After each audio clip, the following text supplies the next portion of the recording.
So the privileged campus advocate role came about as a collaboration between Shelter from the Storm, a community-based nonprofit organization, and EOU. It was grant funded by VOCA, which is the Victims of Crime Act. There is specific funding set aside to bring these types of programs to college campuses and universities to sort of bridge the gap in services when we're serving either students, staff, or faculty.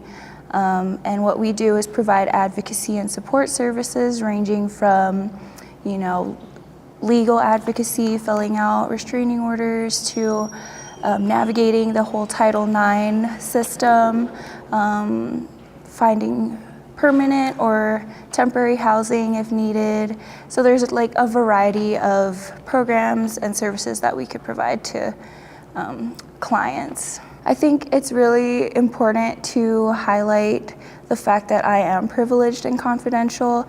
I am the only person here on campus that is privileged. Without my position, typically what you would see is you would come forward to either staff or faculty or even the Title IX coordinator on campus to report something that possibly happened to you. Once that happens, you are triggering an investigation that normally students or even staff and faculty don't know that they're triggering something. And that's kind of what I'm here to help with and remedy that situation, to help allow the client to know what their options are and to make informed decisions. Being privileged just makes it a lot easier and takes the pressure off of the victim to have the time to decide what it is that they want to do without triggering that investigation, if that makes sense. So our resources, there's a variety of services that we can provide.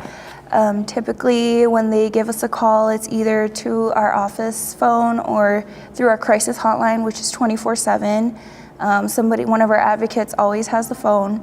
And from there, we can talk to them about what they possibly qualify for, depending on what the situation is and what it is that they're going through. We can serve anybody going through dating or domestic violence, sexual assault, and/or stalking. And so from that point, it's usually crisis intervention, emotional support, and then depending on what they need, we can give them emergency shelter, accompaniment to, to court or to the hospital, and then depending on where they're at in the situation. Typically, we have some people coming in when they're already in the healing process and they just want to, figure out what their next step is, and we can help with helping them find permanent housing. We have a transitional housing program. We can also get them counseling sessions if that's what they would like, art classes with Art Center East. What else? Restraining orders, that's a big one that we help out with. There are a variety of protective orders that we can help them fill out in office. If something just happened, we could have a detective come into my office so that they wouldn't have to necessarily go over to the police station, do the whole interview and report in office.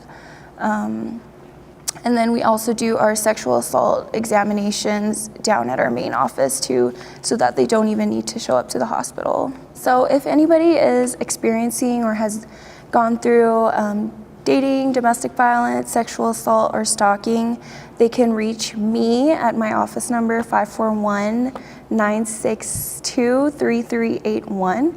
And for anybody for outside of the office hours, you could call our 24/7 crisis hotline, 541-963-9261. And for anybody on campus, you don't need an appointment. You can stop by at my office in Zabel 113. It is right next to the testing center and ROTC office. So April is Sexual Assault Awareness Month. On April 2nd was the day of action where we asked everybody to wear this teal ribbon, which symbolizes that you're basically standing up and you are speaking out against sexual violence, sexual assault, sexual harassment. So this month there was a declaration by Governor Brown declaring it Sexual Assault Action Month, basically moving away from just the awareness and being aware of the issues and highlighting the need to do more than just being aware of it and actually taking action and encouraging people to participate in these type of events. And so we have quite a bit of events set up for this month. So on April 24th, we have a survivor support group here on campus at 6 p.m. The location is not being disclosed, but if anybody's interested, they could send me an email or give me a call or stop by my office and we can give them more information on that if that's something they're interested in. On April 25th, we are doing a movie screening called The Bystander Moment by Jackson Katz. That'll be in the Hoke Community Room at 6:30.